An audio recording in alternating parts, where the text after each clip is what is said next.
Saludos everybody, welcome back to Decent Shirt, where we play cards while we wear decent shirts. And for today's video, I'm with Owloon. It can only be one thing. We're finally gonna show you guys our deck profile for the Lunar Suppression deck of Firestorm. Let's get on to the video. Alrighty, starting off with our deck profile, we have none other than the stars of the show.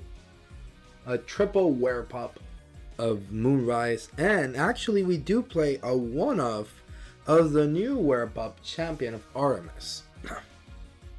I'm sure that everybody here is familiar with what werepup does, but if you are not, it basically allows you to look for any lunar phase, in which case we're going to be using this to search for lunar phase full moon. But it doesn't end there, because we do have the newest werepup, which has the same stats as the original werepup, but it does have a somewhat interesting effect. It says that if your opponent has at least two suppressed cards, you are able to directly ascend into Like a Void. So that's really cool. I mean, it gives you another way of ascending into your Like a Void, which is always nice, especially with a fourth werepup. But it doesn't end there, because if this werepup is destroyed in battle, you can suppress it, and then you can suppress a card on the field. So that's really good.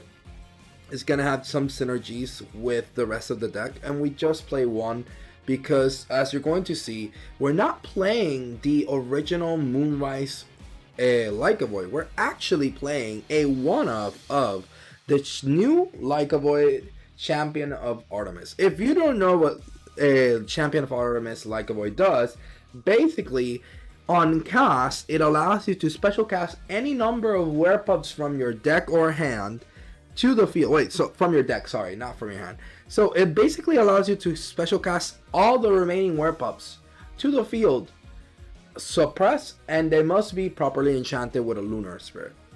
That being said, it also has a cool effect that you can play from time to time, which is that you can destroy a suppressed card your opponent controls as long as you tribute. Basically, you destroy your own suppressed card. So that's why there's a lot of benefit to playing the werepups, because you can also use them to destroy something on their opponent's field as long as you have a way to suppress it.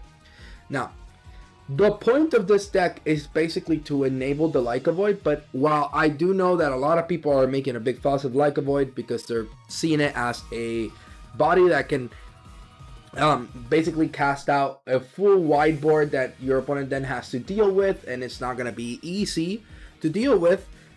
This deck, while it obviously has that option, because obviously we're playing the werepups with the Like a Void, I actually am using this for something else. I'm actually using this so we can use it as bait to ascend into our bigger Elestrals. Because as you guys know, I am one of the biggest proponents of Ascensions in this game. I really love playing Ascensions, and I think that Firestorm just upped the ante and actually made Ascensions even more viable than what they already were. So I'm showing you guys this Suppression Ascension deck, and it all starts with the Like a Void. Now, we do have 3 Fallenlets. Now, this one is something that I go back and forth whether I actually want to play or not, but Artemis is really good, and especially with the new Like a Void, if we're using it with the idea of trying to destroy cards, then the Fallenlet is going to be necessary to search for the Artemis. And a reason why Artemis is really important is because we are playing Triple Comalis. If you don't know what Comalis does, basically it nexuses 2 or up to 2 lunar spirits, and if you do, you can search for any spectral Elestral. That is going to be very important for our Ascension lines, which we're going to talk about in a bit. But it also allows us to search into our Spectress lineups. We have 2 of Daybreak and 2 of the new Spectress Champion of Artemis, which both are really handy in this deck because it revolves so much around suppression. So the Spectress gets +1 for each suppressed card on the field, and while it attacks an Elestral, you can also make it suppress. So it basically has a 5 attack. But this other Spectress has the ability to be special cast from your hand as long as your opponent has at least 1 suppressed card. So you can start to see the synergies overall throughout the deck between the Spectress, the Comalis, and everything. And the command list is actually going to be very important because it's what's going to allow us to basically make good use of the warp ups. Because the warp ups, if we weren't playing the Ascensions, they would just be bodies on the board that would eventually be broken down because they only have 3 attack. Now, let's talk about the big Ascensions. We're going to start off with the first one. We are playing 1 Necrolith. Unfortunately, this is not searchable, at least not in this deck.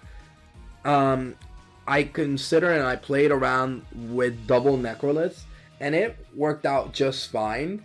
However, I decided that there were bigger ceilings that we could reach if I changed one of the Necroliths, so that's why I'm only playing 1. But right, to talk about a little bit how Necroliths could work, once you play Likeable, you have a lot of different Elestrals that you can just ascend with the Necrolith. But also, the idea that if you have Artemis, you can suppress something, and if you have the Champion of Artemis Spectress, you can just special cast it and then cast a Necrolith and then destroy the card that you suppress. So there's a lot of really cool combos that you can play with the Necroliths, and it just feels really, really good. Now, we do actually have 2 more Ascensions, and those are the granddaddies themselves of Moonrise, Postamoose, and Farraguys. This deck is able to cast out a lot of Nexus Banks and a lot of bodies on the board really easily. So casting out Postamoose and Farraguys is actually really simple as long as you're able to draw into them. And that's why Comalis is so important, because it actually allows you to search for the Postamoose and the Farraguys with the effect. It can also search for the Spectres, which again, if you already have them, then you can just like Artemis, suppress, special cast Spectres, and then ascend over those as well. There's a lot of really cool plays that you can do. And Farraguys is one of those strong Elestrals that is always respected, but at the same time, nobody really prepares for them. And when it hits, it just hits really hard, and it forces your opponent to really use one of those one-offs like Earthquakes and Restings on trying to stop the Farraguys. But Postamoose is one of those that doesn't really see as much play. I know that Brewlock is like one of the biggest proponents of Postamoose, and honestly, I know why. I think that this card is actually really strong once you get it out, and this deck is specialized at being able to get it out. Another reason why we're playing the Artemis is because we're playing the Postamoose. The Postamoose gets immunity to counter runes as long as Artemis is in play, and every time that you use the Artemis effect to suppress a card, as long as Postamoose is in play, you can actually destroy the card. So there's a lot of really powerful effects in all these Ascensions, and they all just synergize really, really well. So basically, that's my lineup for this Elestral set of the deck list. I do not play Ash Rabbits. I do not think that they're super necessary, but if we were to play them, I would probably take out the Fawnlets and play the Ash Rabbits instead. That being said, we're really honing in on the monocolor, or like mainly lunar aspect of it, because you just have so many options, and maybe your opponent can deal with one of them, maybe he can deal with 2 of them, but it's usually really hard for them to deal with the 3rd option.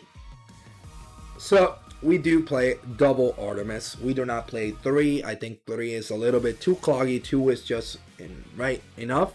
And if you know that you're going for the Postamoose, you can put more spares on the Artemis.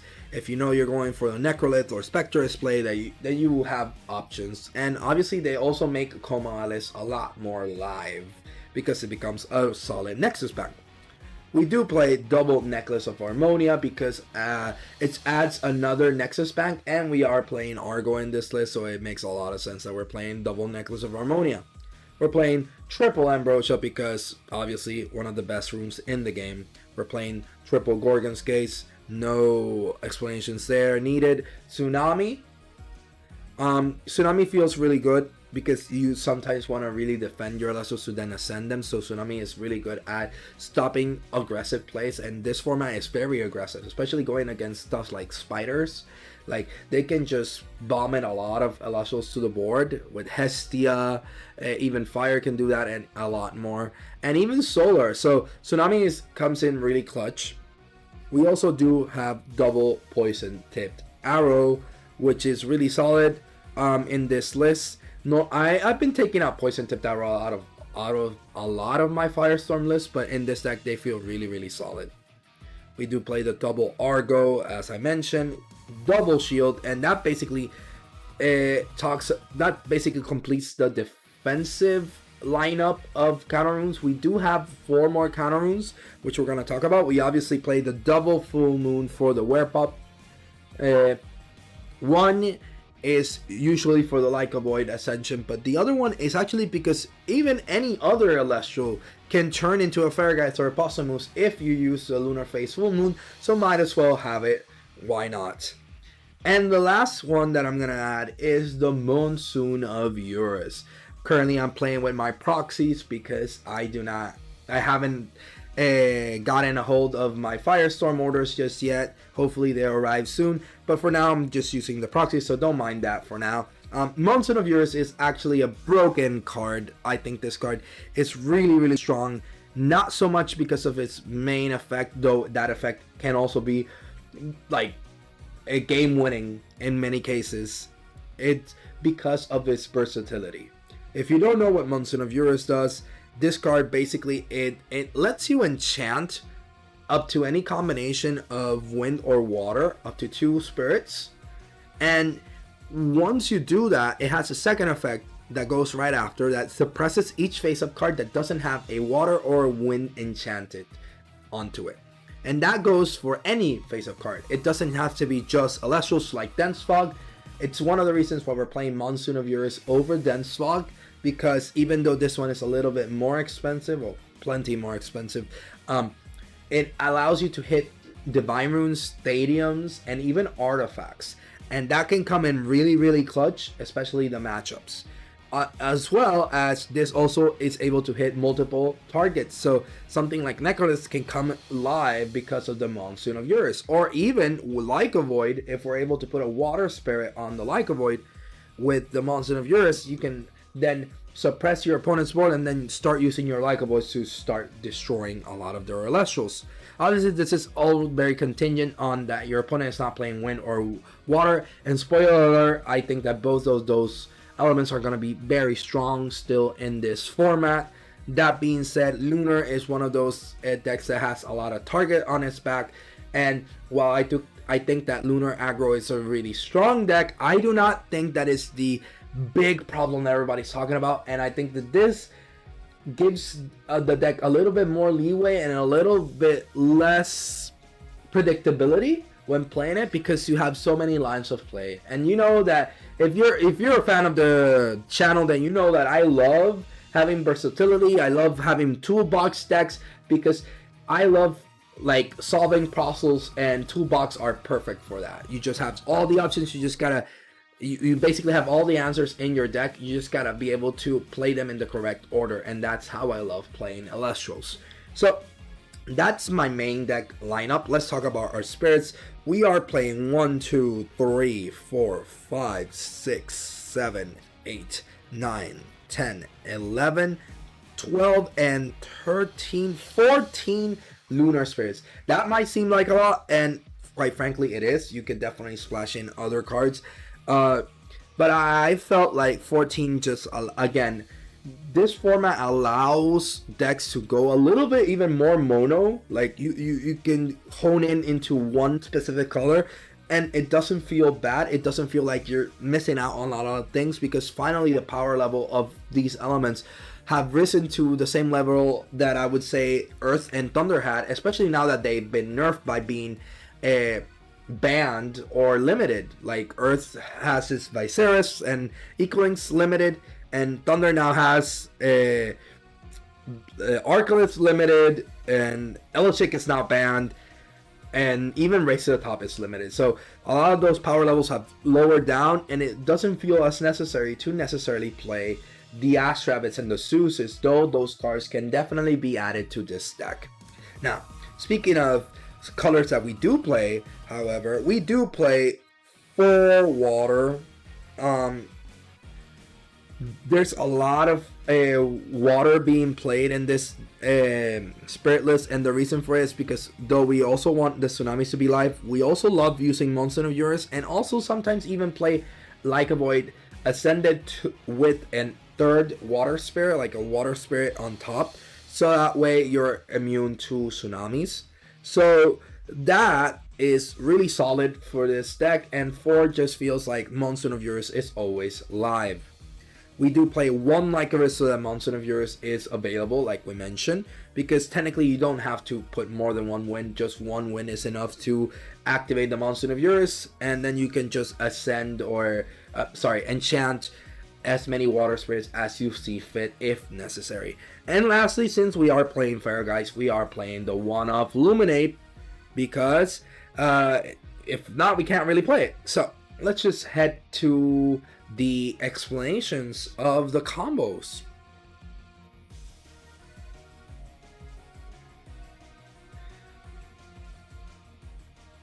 So the idea here is you want to play your whip-ups rather early so you can search for your lunar phases, full moons to set them, and you want to kind of protect your whip-up so that when you get to play your lunar phase, full moon, you're able to make full power, like full use of your ascensions. So lunar phase full moon activates that would proc Whip-Up to then ascend into the new Leica Void, which would then allow you to special cast as many Whip-Ups from your deck as possible. We do play the extra Whip-Up so that way we can ascend, well, we can cast basically our full board of Whip-Ups.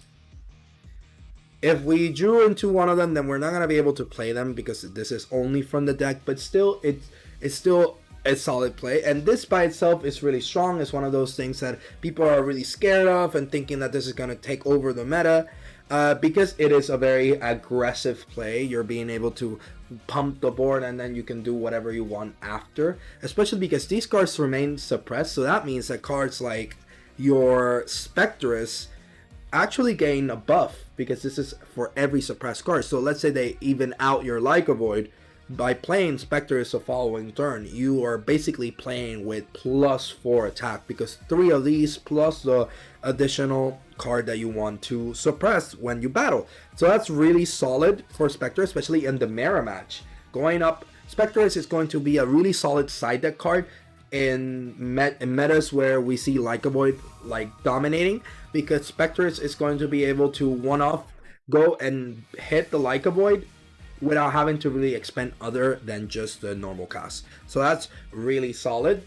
But it doesn't end there, because like I said, the point of this deck is that once we do this play, the focus is not so much salvating the or keeping the Leica Void. It's about making big use of those casts that you just played. So from there on, you can then ascend in theory into Necrolis, for example, like one of your 1-drops. Or if you're able to keep your Leica Void, you can even ascend from that Leica Void into a Fairegeist or a Posthumous. Or let's say they out your Leica Void, you still can just ascend into your Fairegeist or Posthumous by just siphoning those spirits and then casting out your big ascension just like that. So there's a lot of things that you can do with this. Also, by casting those Whip-Ups, it also enables Nexus banks. That means that Comalis has a lot more value, so you can just go the following turn Comalis, ascend into one of those Whip-Ups if they haven't outed any, or just cast your Comalis and then ascend Nexus to search for your following piece. And again, it's those type of things that I think have a lot of potential, because Fairegeist has a lot of immunities, Posthumous has one of very relevant immunity and a lot of KO power, and Necrolis is just a really good combat card that you have so many ways of activating through Monsoon of Eurus, through Gorgons, and to a certain degree also Artemis. So those cards really make these three feel really, really solid throughout games, and I think that this is a card or a deck that we should be on the lookout for. I think that suppressions are finally viable. They might not be like the super strongest deck, though Leica Void by itself could make a case that they are that meta strong deck. I do think that this is very exciting for the game, because for the longest time I think that the community has been wanting suppression to be an actual archetype, and now we have a really solid way of playing it. So some possible inclusions that you could make, or modifications that you could make to this base deck, could be by adding a Thunder package, because it's still pretty solid. You could go with Ash Rabbit and Zeus, and it would still work really fine. You could also even include the Temple of the Moon, which would allow you to have bigger stats on those bodies even as a suppress.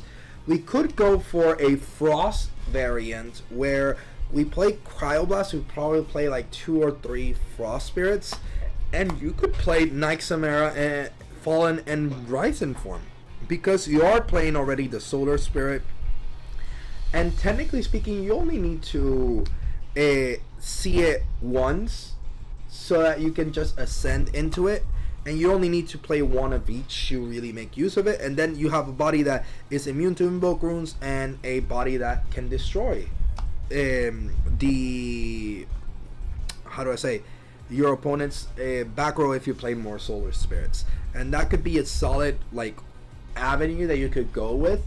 Quite frankly, I think that Nick Chimera and Fallen and Rising form can come into a lot of different decks, especially those that want to play Solar.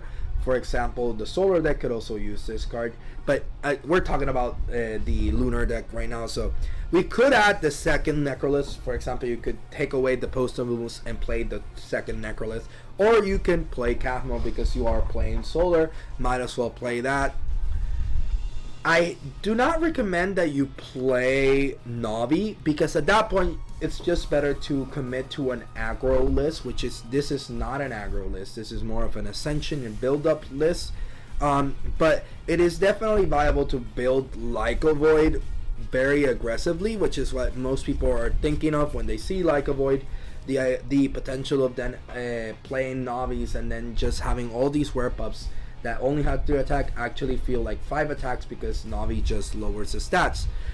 But in general, I would say that this version of the Like a Void / suppression deck actually works better against your opponent, because in a mirror match you actually activate or Necrolith rather very easily, and that means that you have a response to Like a Void if they go for that. You also have big bodies that your opponent is going to have a little bit of struggle to deal with, and you still play all the great tools that they normally play, or at least that in Lunar that they normally play, which means that you can also play their game and see who can come out at top. Well guys, I hope that you guys enjoyed the deck list. I have been having a lot of fun with that deck. It feels really strong and still very original. And I hope that you guys enjoyed the idea of Ascensions. I think that Ascensions are really strong, or viable at the very least right now. And that even in the mirror match against Like a Void, I think that this deck actually has an upper hand against it, because they usually struggle to beat over big guys, especially when they're already Lunar Enchanted. So decks like this that can just post out Postamoose or Feather guys might actually pose a problem to the big old scary Like a Void aggro Lunar deck, whatever you want to call it. Having said that, that will be all from me. You please remember to like and subscribe if you haven't already. We're trying to get to 100 subscribers. We're already at the 93 or 92 subscriber mark, and we're very close to the 100 mark. We can only get there with your help, so hopefully you will do that and you will stick along for the ride. But as for today's video, that will be all. I hope you have a wonderful day. Decent Shirt signing out.